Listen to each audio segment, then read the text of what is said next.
Welcome to Bold Blind Beauty. I'm Nazreen, and this is our April's edition of Keen and Able. I'm here with the lovely Bree Klauser. Welcome, Bree. My name is Bree Klauser. I use she, hers, and they, them pronouns. I am sitting in my home studio.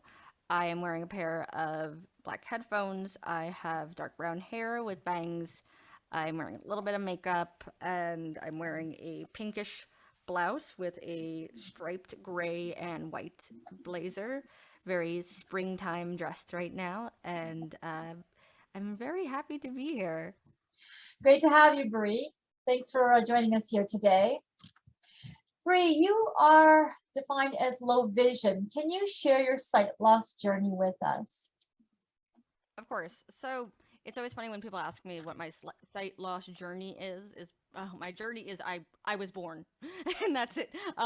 There's a little bit more to that. So I have a genetic condition called chromatopsia. So my parents are probably like 15th cousins or something. It's one of those recessive gene things. Both me and my sibling were born with this condition, which affects the cones and rods of the eyes. So I am technically legally blind, even with correction. I'm over the legally blind spectrum. I use legally blind, visually impaired, and low vision interchangeably depending on the situation, but all intents and purposes on paper, I'm legally blind. I have absolutely no color vision. I am photophobic, so I wear tinted contact lenses when I was younger. I used to have to wear dark sunglasses inside. I also am very nearsighted and have very poor depth perception, so things like driving a car are out of the picture for the safety of myself and others. And I would say the most noticeable part of my visual impairment is as in when someone's looking at me telling that I'm visually impaired, is that I have a nystagmus, which is a rapid involuntary movement of the pupils. So they do like a little wibbly wobbly dance, I like to call it. Bree, you're involved in an Easterseals initiative. Can you tell us a little bit more about this? And I think this is one of your current projects as well. Yes. Yes, so it's actually the Easterseals Disability Film Challenge. It's been going on for many years, and it happens this this time every year. And the last couple of years, it has been a virtual competition, which has been great because then we've been able to collaborate with people all around the world. And it is a short film competition in which people have just a few days. We had shot the film. We had gotten the theme and the topic last Tuesday, well, I'm recording this on April 13th. So we had got the topic on a Tuesday, and by Sunday we had to have the film submitted and edited. So writing, filming, editing has to happen within a 4 to 5 day period. And then the next leg of the competition is on April 16th. The film comes out, and there is a social awareness campaign. So not only does it spread awareness about disability, but it also, helps people see the films. And what makes the Easterseals Disability Film Challenge different from other film festivals is that in order to participate in Easterseals, is there needs to be at least one person with a disability on the team in a key role. So writing, acting, directing, producing. This year I am working with Anna Paquin again on her film is called Pandora. And the theme this year was superhero movies. So we do a super villain anti-hero story. And in that film, I play one of her her baddie girlfriends, this kind of little coffee clutch of villainesses that she talks to on Zoom. And I am also doing a film with Zach Metcham, who wrote and produced and directed and acted in this film, and also being produced by Erin Noon K of Erin Claiming Disability, LIC. And this film is called There Is No I in Sidekick. And this is such a funny little take on superheroes kind of working in an office environment, going to like a mediation meeting, the hero and the sidekick not getting along and messing up a mission. And I play the this kind of cartoonish Batman villain called Dr. Brilliant, and it was this was so much fun. Both films were hilarious to work on. I would say they both are more on the comedic side for superhero films. I would say Pandora is a little bit more like a Deadpool kind of comedic, while there's no INT man. It kind of has a feel like The Office, if The Office was a superhero movie.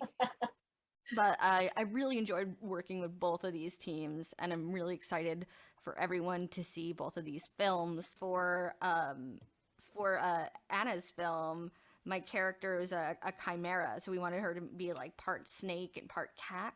So my roommate who does drag, he did my makeup and hair, and it's just like this look was just fire. I'm talking like I'm wearing, it's like silver hair, like, and all my real hair. Like he just like took my like little short brown hair and just made this like I look like Martin Short from the Santa Claus 3 in like a sequins like cat dress with like scales painted on my face. So like it's so much fun to get into character in these like costumes that I made. And the other one I was like I put on a corset and like a mink hat and was all like, "Oh, darling, how's that working out for you?" And so I got to kind of play with that voice acting side where I put on like accents and voices for both of them. Which, you know, if I'm playing like a standard protagonist, you know, you're often more like real and grounded and more sounding like your natural self. It's so great to like to work with other people with disabilities, and because we just all get it. And so when we're writing stories, whether it's about disability or not, we're we're infusing that into our art. Because it's part of us. It colors everything we do. Other work that I've been doing that kind of falls into purview of all this is I recently did my first professional disability consulting job. It came from that first commercial I did with Mastercard back in the fall, where they interviewed me and other blind and visually impaired folks about our experience shopping and our experience being blind and visually impaired. And we discovered the touch card. So they had decided to not only bring me on for this voiceover campaign, as well as a series of other like internal industrial campaigns I've been doing for them for this product, but also as a disability consultant.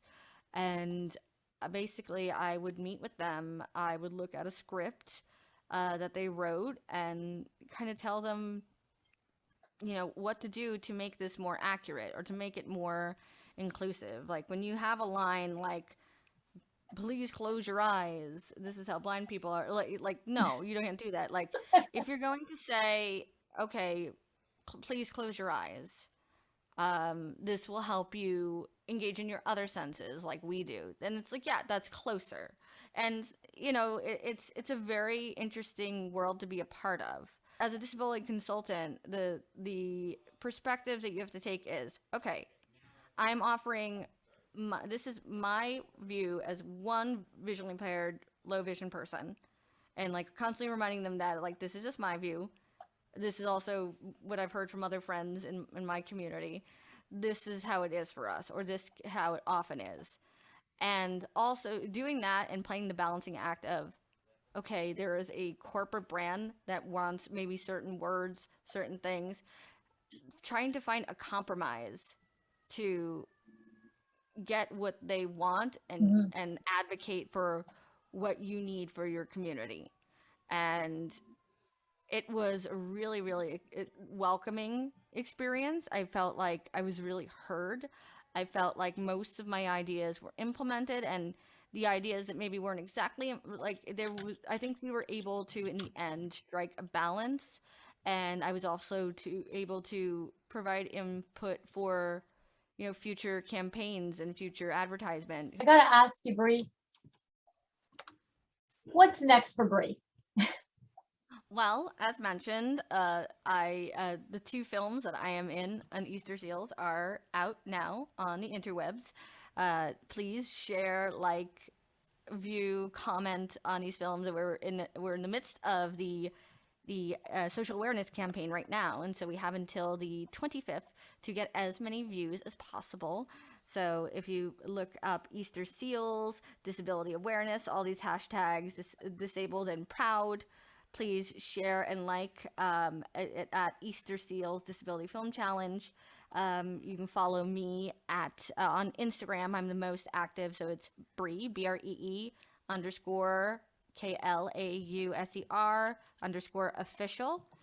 I'm hoping that in the next couple months you can hear me on Audible, in the novel Unbroken, in the short story Brit and the Bike God, and also hear me on your in your Pandora and Spotify and podcasting ads in a Mastercard touch card moment of clarity spots.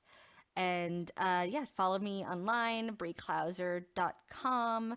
If you haven't checked it out already, see season 1. I believe season 2 is out too, but if you want to start it from the start and see me play the role of Matal the Priest Sage, that is available for streaming on Apple TV Plus, and also Freaks is also still available on Audible as a free listen. So but yes, please help us out. Both films. The films again are Pandora by Anna Paquin, and There Is No I in Sidekick, produced by Zach Metcham and Aaron Noon K.